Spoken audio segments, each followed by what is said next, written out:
సహజము. కానీ గత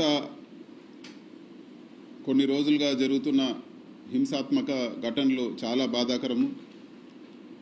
రాజకీయాలు ఎలక్షన్ల వరకే ఉండాలి, కానీ దాని తర్వాత కూడా